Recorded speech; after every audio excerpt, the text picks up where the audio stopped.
మాజీ ఎమ్మెల్యే బొల్ల బ్రహ్మనాయుడు అరెస్టును YCP PSC సభ్యుడు రాష్ట్ర minority cell working president Kurnool మాజీ ఎమ్మెల్యే హఫీజ్ ఖాన్ ఖండించారు.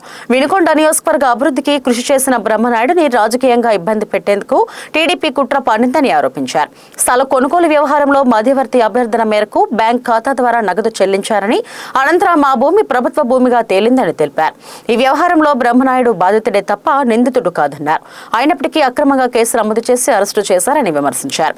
బ్రహ్మనాయుడు కుటుంబం ఆందోళన చెందాల్సిన అవసరం లేదని, కోర్టులో నిజాలు బయటపడి ఆయన నిర్దోషిగా బయటకు వస్తారని హఫీజ్ ఖాన్ ధీమా వ్యక్తం చేశారు. ఈ సమావేశంలో పల్నాడు జిల్లా మైనారిటీ సెల్ అధ్యక్షుడు పిఎస్ ఖాన్ తో పాటు పార్టీ నాయకులు, కార్యకర్తలు పాల్గొన్నారు. ఎంఆర్ఓ గారిని అడగడము, అసలు ఈ ల్యాండ్ గురించి పూర్తిగా మాకు పేపర్స్ కావాలి, ఇది రైట్ లీగల్ టైటిల్ కరెక్ట్గా ఉందా లేదా, మేము కొనాలనుకుంటున్నాం అని చెప్పి వీళ్ళు పోయి రెవెన్యూ అధికారులకు అడిగితే అక్కడ ఎంఆర్ఓ గారు తెలుసుకొని, లేదు ఇది గవర్నమెంట్ ల్యాండు, ఆ గవర్నమెంట్ ల్యాండ్ పైన వేరే రైతులు కానీ లేదంటే మధ్యవర్తులు కానీ ఒక జూటా పేపర్లని తయారు చేసినారు అని చెప్పి యాక్షన్ తీసుకోవాలని చెప్పి ఒక రిపోర్ట్ చేయడం జరిగింది. అలాంటప్పుడు ఇక్కడ నష్టపోయింది ఎవరు? బొల్లా రమేష్ గారు. బాధితుడు ఎవరు? బొల్లా రమేష్ గారు. కానీ ఈరోజు కేసు ఎవరిపైన పెట్టారు అంటే బొల్లా బ్రహ్మనాయుడు గారి పైన పెట్టారు. ఎవరిపైన కేసు పెట్టాలి?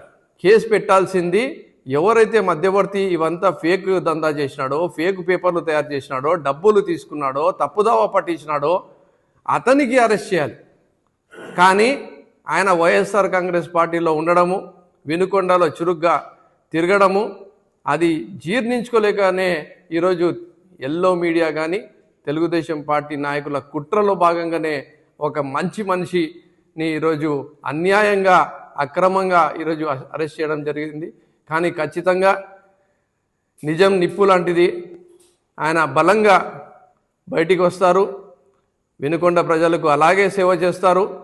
కాకపోతే ఈ కొద్ది రోజులు మాత్రము ఆయనకు ఇబ్బంది కలగొచ్చేమో, కానీ రాబోయే రోజుల్లో మాత్రము ఆయన ఇంకా బలంగా ఈ పార్టీ కోసము, ప్రజల కోసము పాటుపడుకుంటూ ఆయన ఏదైతే చెయ్యని తప్పుకు ఈరోజు శిక్ష అనుభవిస్తున్నాడో దానికి కర్మ ఫలితంగా ఎవరైతే ఆయన పైన ఇలాంటి కుట్ర చేసినారో వాళ్ళకి దేవుడే శిక్ష ఇస్తాడని చెప్పి కూడా మీకు అందరికీ తెలియజేసుకుంటూ, వైఎస్ఆర్ కాంగ్రెస్ పార్టీ పూర్తిగా బొల్లా బ్రహ్మనాయుడు గారి కుటుంబానికి, వాళ్ళ అనుచరులకి తోడుగా ఉంటుందని చెప్పి కూడా తెలియజేసుకుంటూ సెలవు తీసుకుంటాం.